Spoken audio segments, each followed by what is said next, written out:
नाजरीन, आपने बलूचिस्तान में होने वाले दर्दनाक वाक़ये बानो और एहसान की सच्ची मोहब्बत की खून से लिखी हुई कहानी सुनी होगी। ये वाक़या पेश आया है मारवाड़ डिगारी की खामोश वादियों में, जहां पहाड़ सदियों से अपने सीने में कई राज छिपाए बैठे हैं। वहां एक अनमोल मगर ममनुआ मोहब्बत ने जन्म लिया बानो, एक कबायली गैरत की जंजीरों में जकड़ी लड़की।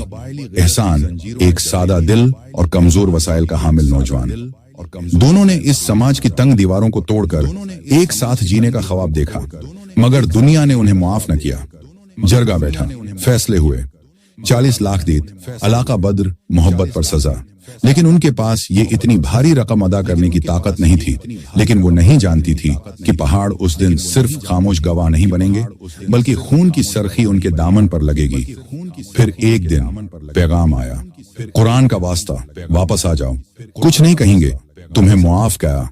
बानो के दिल ने मान लिया कि शायद रिश्ते, खून और कुरान का वास्ता झूठा नहीं हो सकता। बानो और एहसान को पहाड़ों में ले जाया गया, जहां न कोई गवाह था न कोई मदद।